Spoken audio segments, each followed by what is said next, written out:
Welcome to the Art of Leverage. I am Tiffanie Kellog, and I'm super excited today to be joined by Bill. Welcome, Bill. Hello, thanks for having me today. All right, Bill. So what company are you with? I started a company a little over 10 years ago named Ardan, A-R-D-A-N Labs, Ardan Labs. And we are both a software consulting company and we do a lot of training all over the world. Okay. So tell us what does it mean that we're a software development company and training? What do you do and who do you do it for? So there are a lot of companies out there that have either software engineering teams that need to grow and they just can't hire full-time fast enough. They'll bring us in to do what's called staff aug, where we'll just put people into their teams. Sometimes these companies need expertise in an area and we have that. Sometimes they just have projects and they just don't have the bandwidth and they'll bring us in for that. And a lot of times they have the teams, but they just need the training in order to get up to speed, and we'll come in and do that as well. Sure. So can you give us an example of a type of company and a type of project that you might come in to help train their team on? So I would argue to say that we've helped almost every company, or at least engineers in any company that you can think of. So Google, Apple. So in case they can't think of them. Right. So we work with and have helped the big ones, the Apples, the Googles, the Microsoft, and down to the small ones that are maybe startups. So we either work with or have trained engineers in just about any tech company that you can think of. Okay, gotcha. Can you tell us about one of the favorite projects that you've been able to help with the past year? You don't have to disclose, things that you can't disclose, but just to give the viewing audience an idea of a project that you've helped with.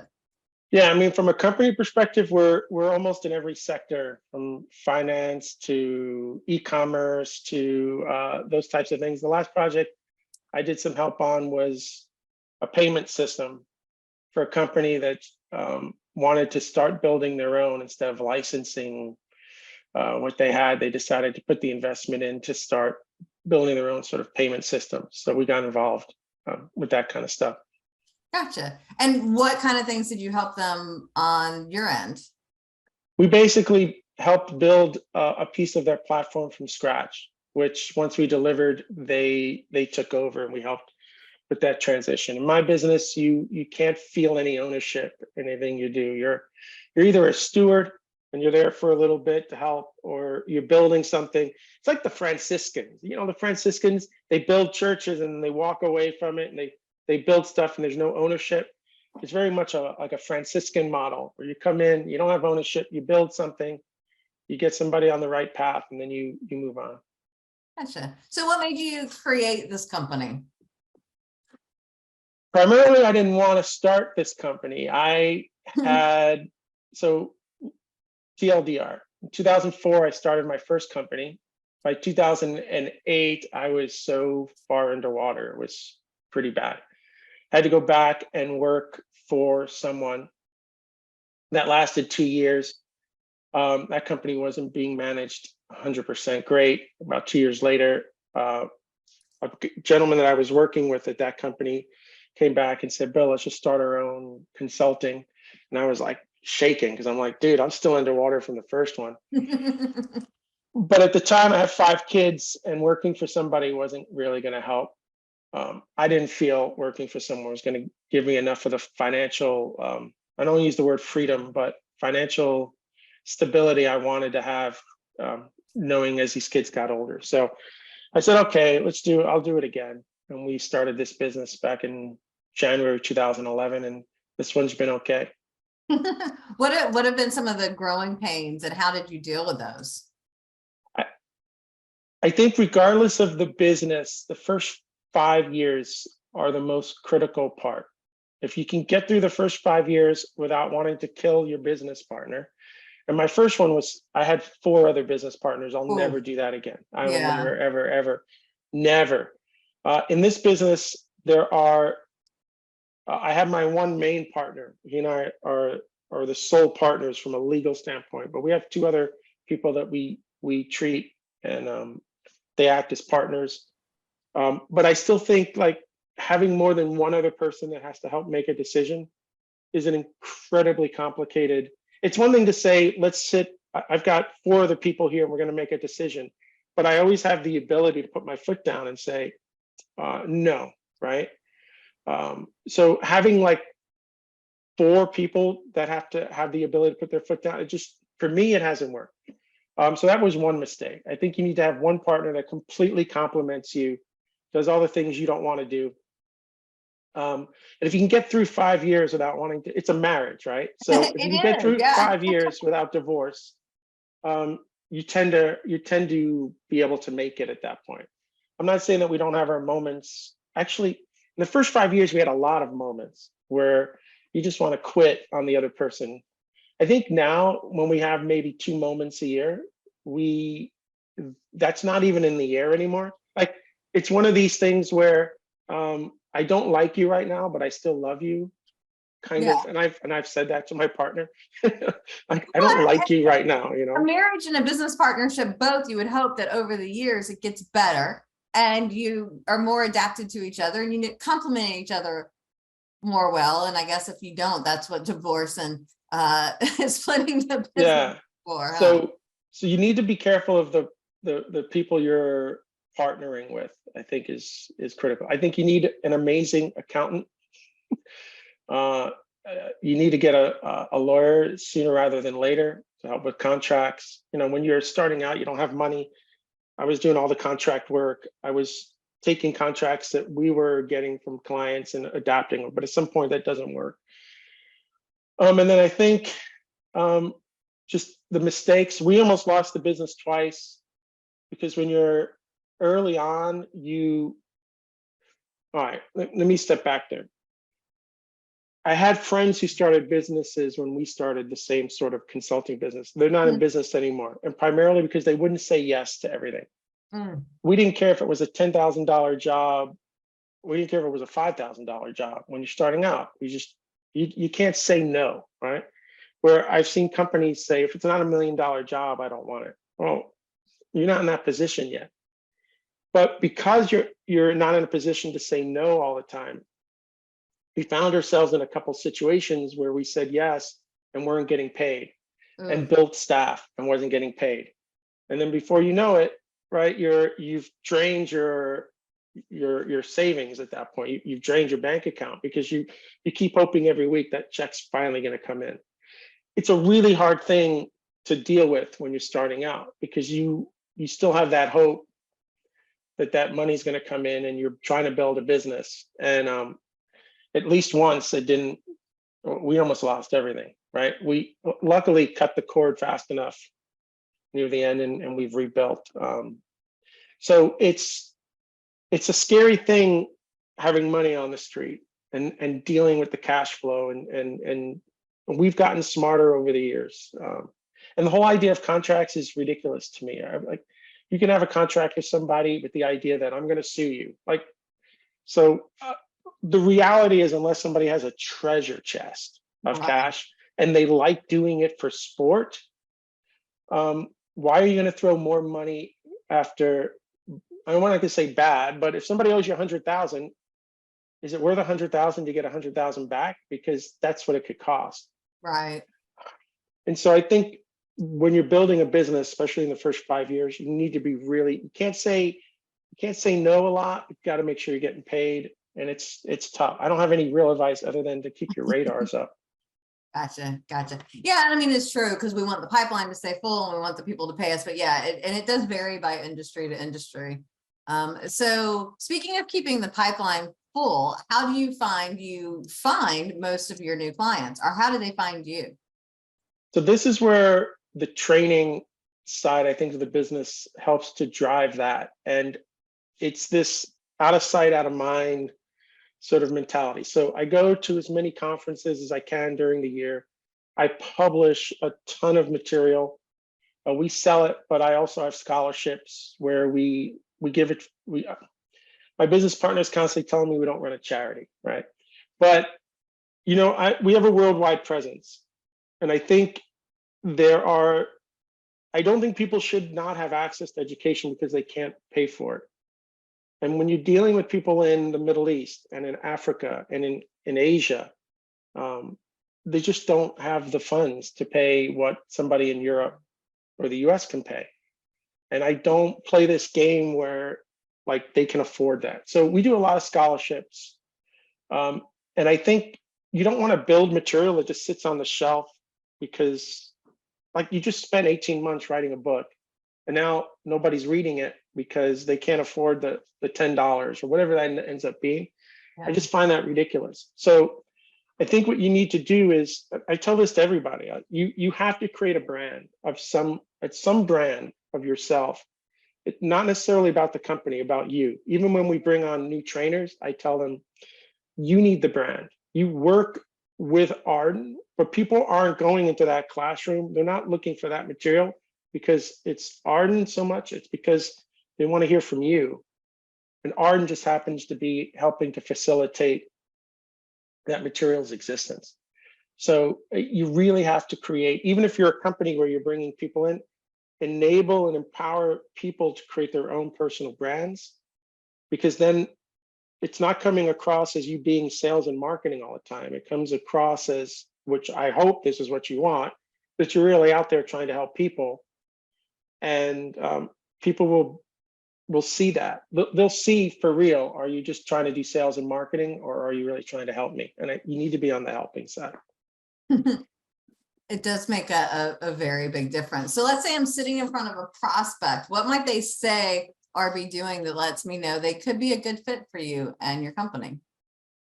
So ask that again, a prospect as in? So I'm sitting in front of somebody, maybe a good fit for you or not. We're not sure. What might they say? What might they be talking about that would let me know, ding, ding, ding, ooh, I might want to connect this person with Bill? Anyone that is struggling to write software, anyone that's struggling with resources to write software, anybody struggling with technology and trying to gain a quicker understanding of it. That's where it's, hey, you know what? Why don't you talk to Bill? Bill knows people. Bill can hook you up with the right people, or Bill might know that tech. And that's what happens on Twitter a lot. I think Twitter is an amazing tool, at least in the tech space, and being able to not just sort of express ideas, but to connect with people all over the planet and be able to answer questions and get questions answered. So for me, that would be somebody saying struggling in some form or another with technology. Gotcha. Well, technology changes consistently and all this. I think the only thing consistent about technology is that it's consistently changing. That's just how it is. And it's a beautiful thing. And I mean, that's been going on for centuries, technology and changing. But what do you feel is the changes coming your way? What's the vision for Ardan Labs over the next 5-10 years? So every year I try to look at, the chatter, I look at the projects that I'm seeing online or at conferences, and I see what people are kind of doing, what they're struggling with. So last year it was a lot of blockchain stuff, a lot of crypto blockchain stuff. That's completely all died down now. Yeah, I was going to say, I don't know that I've heard much at all about a lot of that lately. No, and it's primarily because the blockchain technology it's pretty solid tech, but the crypto industry attached themselves to it and have kind of buried it, behind a lot of unethical practices. And so I think people are finally at a point where they're just like, this is toxic, right? And so, but last year, that's what I saw a lot of. The year before that, I saw technologies like GraphQL and databases. So right now, obviously, some of the big stuff is in AI and ML, machine learning. I have no passion for AI or machine learning. I just don't. I have friends that love it. My passion isn't there. So it's easy for people in tech to get depressed that they're not doing the latest thing. But I try to tell people all the time, don't do that, because if your passion isn't there, it's okay. So there's a lot of that going on. It'll be interesting to see what happens with the chat GPT, and they call it now prompt engineering, and to see where some of that goes. But for those of you not terribly familiar, Chat GPT right now is basically autocomplete on steroids. That is what it is. It's nothing more. It's not intelligent in the sense that it's going to do anything. It's just autocomplete on steroids. It's really good at predicting what the next word should be, or the next sentence should be, and the next maybe thought should be, based on millions of written text that it processes, right? So that's where we are right now, in terms of that. And from a software development standpoint, there's some real value in what we're seeing coming out of that today. But my passion's not there. There's still a lot of behind the scenes infrastructure that exists that nobody sees. You just go to the website, but the amount of technology that's making that website pop into your browser, there's been at least 5 or 6 years of a lot of innovation behind that, and there's still going to be more innovation coming there. So those are some of the big things, and my clients are working all over the place. Again, payment systems, you would think we've solved that problem already. And we have at some level, but the cost of it is at the point where more and more companies just want to build instead of buy their own. We're in retail space. It's all, yeah. So then the real question should be more like, Bill, what are you going to focus on? What are you focusing on this year, and what are you going to focus on next year? Because that's kind of what I do. I pick some sort of tech every year. This year, I've been really focusing on more training material, helping software developers just engineer things better. There's what we call legacy code out there in the industry. Let me put it this way for anybody that's listening. Companies like Google look solid, okay? Like your email, every time you go to log into your Gmail, it's working, right? I could promise you right now, somebody's Gmail does not work at this moment in time. There is a Google engineer right now, this second, running down the hallway, frantic, because some server has gone down. You don't know that because they've got thousands of them, and your email isn't happening to be running on that particular one. So you're sort of good.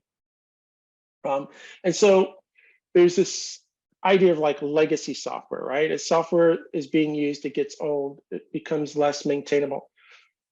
Think about all of there's a lot of financial systems and healthcare systems today that are still running on very old mainframe computers, where the primary programming language is COBOL.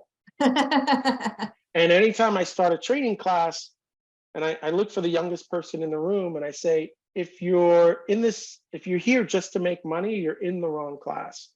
You should be taking a COBOL class, because right now, either every COBOL developer has either passed away or they're retired.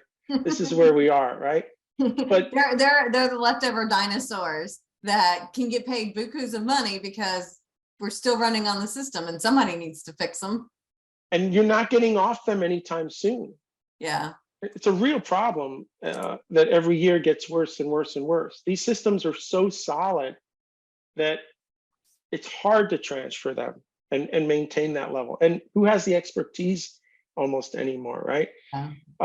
So there's this great quote that says, I can't remember the quote, but it's really about the idea that the biggest catastrophe that we're heading towards as a human race isn't earthquakes and tornadoes. It's legacy software, right? And eventually it all going to shut down, and then what's going to happen?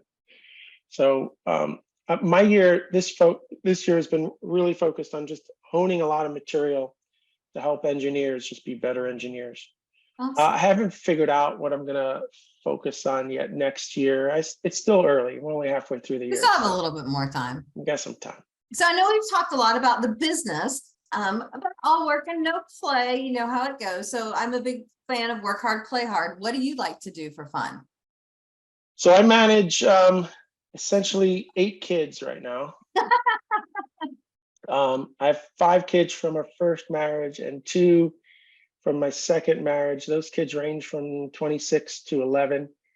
And then we've kind of adopted a niece. So my time when I'm not working is essentially managing these kids in one way or another. And we've got the 2 of them that live with us right now. So just really spending time with them. That's been my my whole life, really. If I'm not at work, I'm spending time with the kids.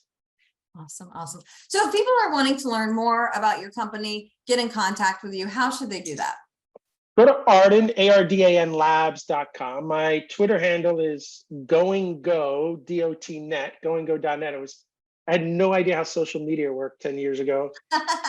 I said to myself, is there a book on social media and Twitter? And everybody laughed at me. Then I had decided that I didn't want my personal life mixed in with my work life. And I had a blog that I was writing that was goinggo.net, related to the Go programming language. So I used that as my handle. And then I realized about 5 years in that probably wasn't the right thing to do, but everybody knew me at that point. So you're kind of locked in, right? So goinggo.dot.net is the Twitter handle, and bill@ardanlabs.com. Just reach out. I'm really good at getting back to people within 24 hours. I think it's important. So the last question I have before we wrap up this episode of The Art of Leverage is, what's coming up new and exciting in your world? What are we on the lookout for? Right now, the tech industry this year has taken a massive beating in terms of employment. Elon Musk, the guy's crazy. He fired like 40+% of his staff at Twitter, right? In the beginning of the year. I don't know what the actual number is, but it's like in the 40%. And the company, the technology, the websites, the app, they didn't shut down. And then I think every single company that had a big board looked at that and said, well, if Elon was able to get rid of like 40% of his workforce and not shut down, we should be able to as well. And so what's happened in the first at least 5, almost 6 months of this year was like 100,000 people losing their job. Really scary too, like people you would never think couldn't find another job. I was praying that this was going to turn around by the end of the summer. I'm seeing some shimmers of that, but I'm really now thinking that we're going to have to wait until we get into next year. So for companies like mine, this has been a real struggle, because if companies are dropping employees, they're dropping projects, they're dropping sort of work. We've been very lucky where we've maintained our existing clients and have grown actually a little bit. So what's next for me is really to just get out into the world a little bit more. I was flying almost nonstop for 3 years before COVID hit. I didn't even know what to do when COVID hit, because I had been living on an airplane like 300,000 miles a year, and on American. But it's again that how I started the show, right? It's out of sight, out of mind. And so for me right now, my big focus is to get back in sight. I've got to be getting back into these conferences. I've got to make sure all my training material and how you should be writing software is constantly up to date and being maintained. That's it for me. And then we'll see next year. I'm always going to do some of that. I think you have to. You got to have somebody in your company that's present and available to whoever needs that help. That just happens to be me. Awesome. Well, I want to say, Bill, thank you so very much for your time today. It has been a pleasure getting to speak to you and sharing with everybody all about what you and Ardan Labs does. No, thank you for having me. All right. Well, for the rest of you, we'll see you soon at our next episode of The Art of Leverage. Happy networking, y'all.